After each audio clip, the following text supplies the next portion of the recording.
గతంలో స్టోటపురం టీం ఉందండి. ఆ దొంగల ముఠాకి ఒక నాయకుడు ఉంటాడు. ఎవరు దొంగతనం చేసినా ఈ నాయకుడికి తెలియాలి, నాయకుడి దగ్గరకు రావాలి. అది నాయకుడి దగ్గరకు వచ్చిన నాయకుడు అప్పుడు పంచుతాడు. రే చెన్నయ్య నువ్వురా నీకిది, పుల్లయ్య నువ్వురా నీకిది, వెంకయ్య నీకిది, యేసోబు నీకిది అని పెడతారు. ఈ మద్యం కుంభకోణం కసిరెడ్డి ఒక్కడే కొట్టేశాడండి. 3,500 కోట్ల రూపాయలు కసిరెడ్డి అనే అతను కొట్టేస్తాడా? అతన్ని దాచుకుంటాడా? ఏం జరిగింది 5 ఏళ్లలో?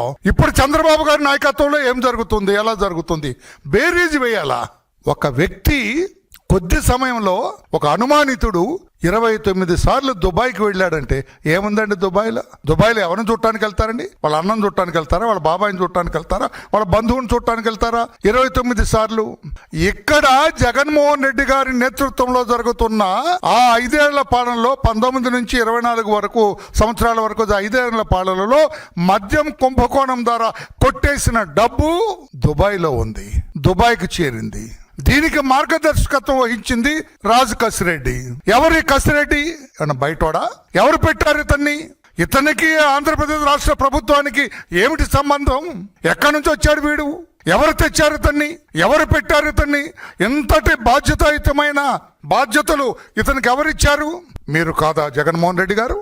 మీరు ఎస్ అనకుండా, మీరు ఓకే అనకుండా, మీరు సై అనకుండా, మీరు ఇట్లా బొట్టనీళ్ళు ఇట్లా పెట్టకుండా అతనే చేస్తాడండి. నేను అందుకే అంటున్నాను, నేను నాయకుడికి తెలియకుండా చేస్తారా? ఎంత ఘోరం అంటే ఎంత ఘోరం అంటే, ఎందుకు వెళ్తున్నారు వీళ్ళంతా మాటికి దుబాయ్? ఏం మాట్లాడినాడు ఆయన? శుద్ధ పూసలు, నీతికి మారు పేరు వీళ్ళందరూ. ఏమి జరగలే. 5 ఏళ్ల పాలన నాది, సత్యహరిశ్చంద్రుడి పాలన, రామరాజ్యం నాది, అవినీతి రహిత పరిపాలన అన్నట్టు ఆయన చెబుతూ ఉంటే ఆశ్చర్యం వేసి, బాధేసి, ఒకవేళ రాష్ట్ర ప్రజలు ఎవరైనా అతని మాటలను నమ్ముతారేమన్న భయంతో వచ్చాను నేను ఇప్పుడు ప్రెస్లో మాట్లాడటానికి.